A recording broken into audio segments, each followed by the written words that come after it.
Welcome. The ride is beginning now.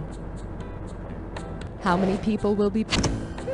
No others to play with? I'm sorry, but sometimes it's nice to have an opportunity to get to know yourself better. Are you a first-time rider? Welcome back. We may tease you a lot, but we've got you on the spot. Welcome back. Please type in your name. Very good. As you know, your buzzer is the key with the B on it. Have a great ride. I've really enjoyed our time together. Bye now.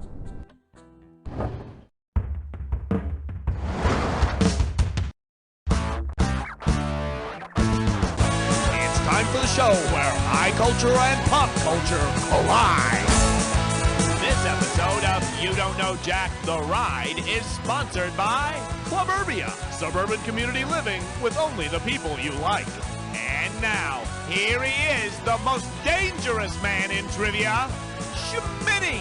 Hey there, how you doing? No, I don't know. What do you want to do today? You want to just hang out at the mall? Okay.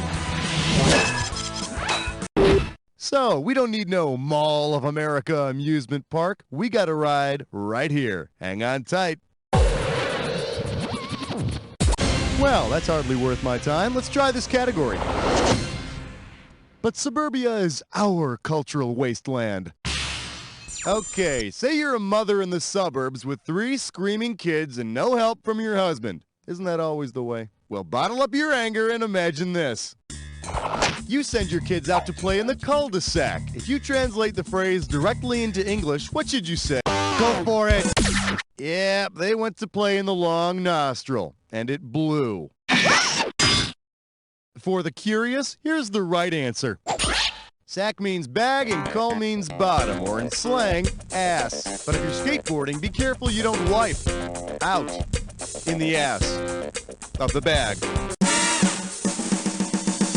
The category is, will someone please think of the suburban children?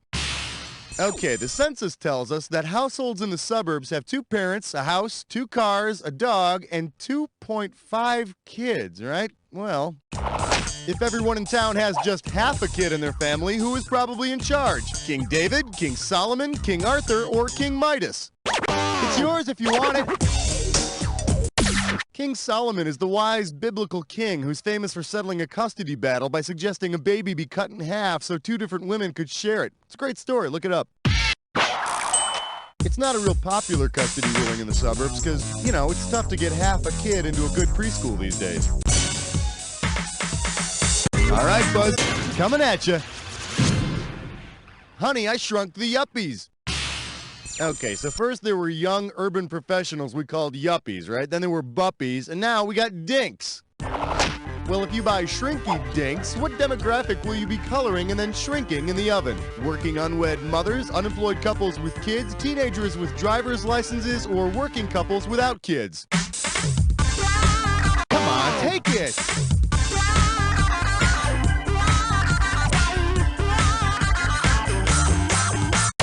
No, but you can turn on the oven light and watch your cash shrink. The correct answer is... DINK is an acronym for double income, no kids. And the shrinky part is a dink's dream. Low-cost plastic surgery. Roadkill time. Remember to buzz in on the item that correctly unites the pair on the screen. And pay attention to the right answers for the bonus round at the end. Okay, it's time to punch it. Famous dolphin and scuba footwear. What unites these 2? Score. Archery equipment and discount store chain.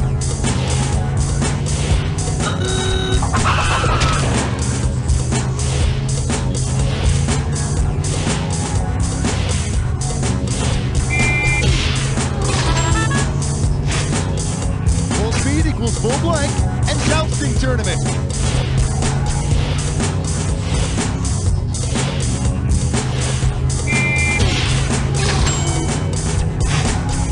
Toilet tool and person who dives from tall buildings. Score! Students want extra blank and bind with plastic.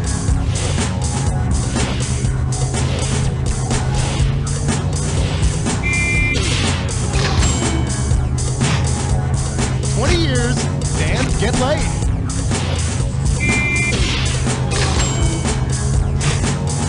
Car fender and excess crops. Score! Now for the bonus. What do all of the correct answers have in common? Are they all small clothing stores? Pinball machine. You got it.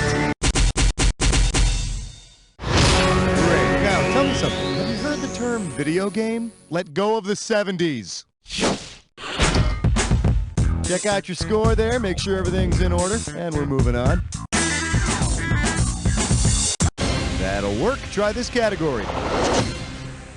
Skinny dipping is an exhibition sport.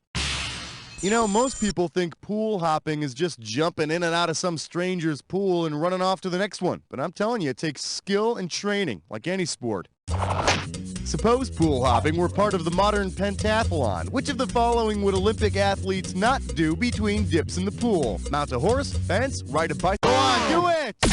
The modern pentathlon includes swimming, fencing, shooting, running, and riding horses, not bikes. So after they jump in their neighbor's pool, they'd also be able to leave flaming bags of horse duty on their front porches. Ah, youth. I'm calling this one fake vomit. Get your fake vomit here. Okay, it's party time with 3,653 of my best friends. If ubiquitous novelty store Spencer Gifts had been founded by historical figure Herbert Spencer, what would its ad slogan most likely be? Fundies are only for the aristocracy. Only the fittest lava lamps will survive. All Garfield mugs were created equal. Or I read fart. Go for it. Two-person underwear only for the aristocracy? Long live the revolution! Does this ring a bell? Herbert Spencer is the guy who coined the phrase survival of the fittest. Then Darwin used it and got all famous. Darwin also likes to take credit for Spencer's classic snake popping out of the peanut can gag.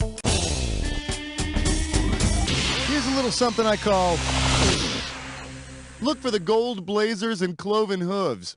Hey, take a look at this real estate listing, will you? When you know what town the house is in, buzz in, start typing.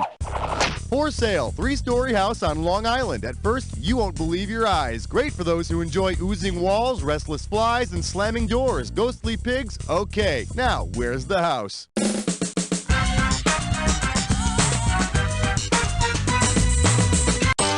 It's all yours. Type in the answer and then hit return. Let's tap those keys, quick.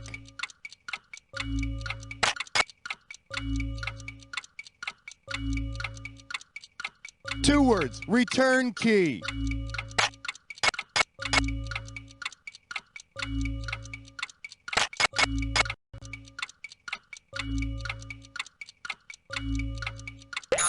Time flies, don't it?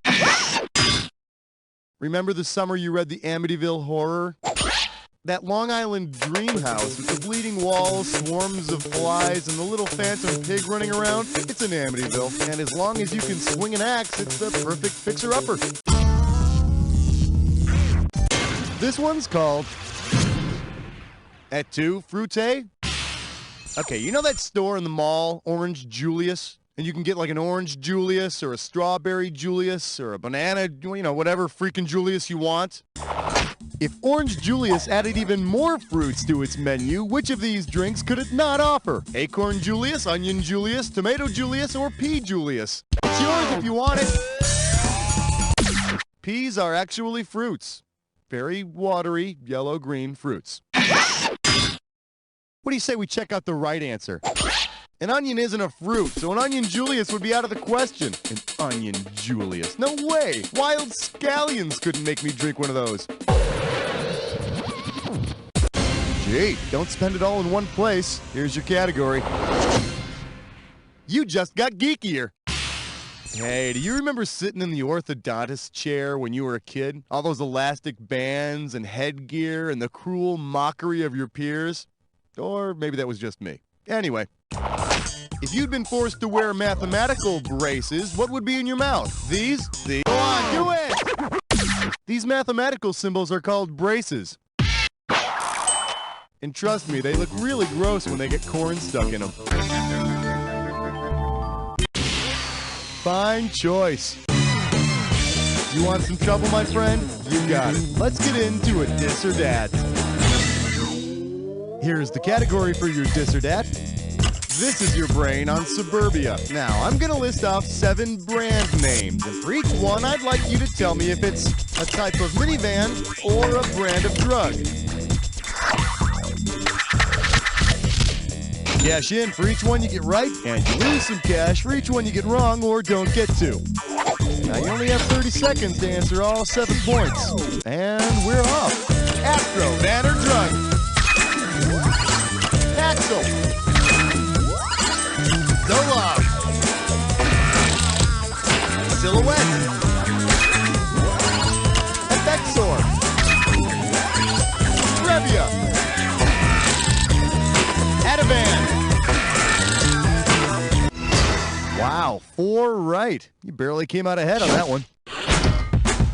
Here's your current score. You feel good about that? Let's keep going.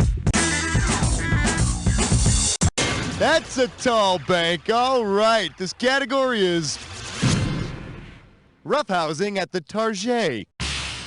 Hey, listen up. We're going to play a little game of darts here.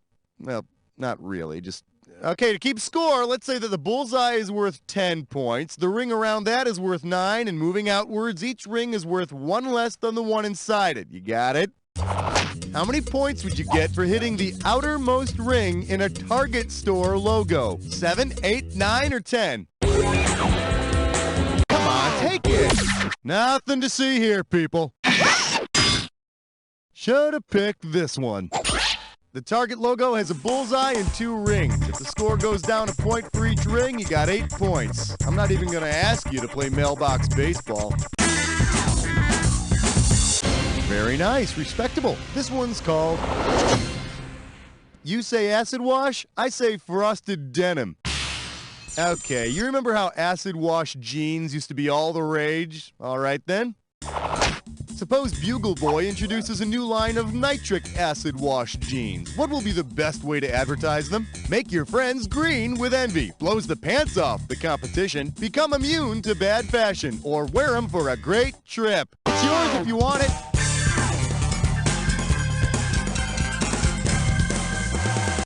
Make your friends green? No, that must be your natural odor at work. Hey, if you got a minute, take a look at this. Nitric acid is used in explosives, which means my jeans must be nitric acid washed, because I blew them out last week after chili night.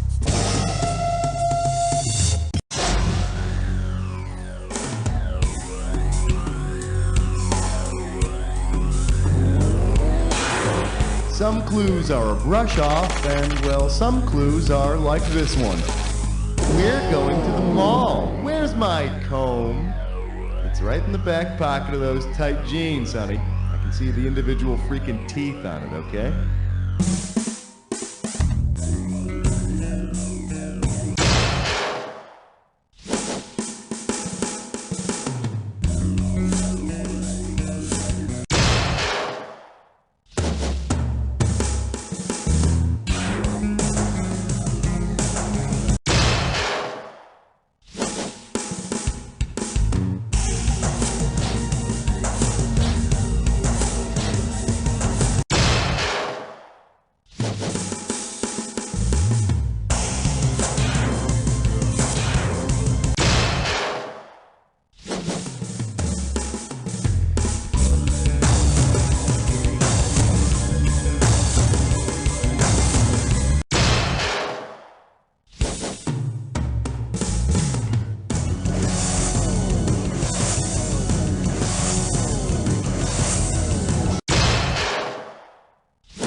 Yeah, 7 for 7. You really kicked your own ass there, didn't you?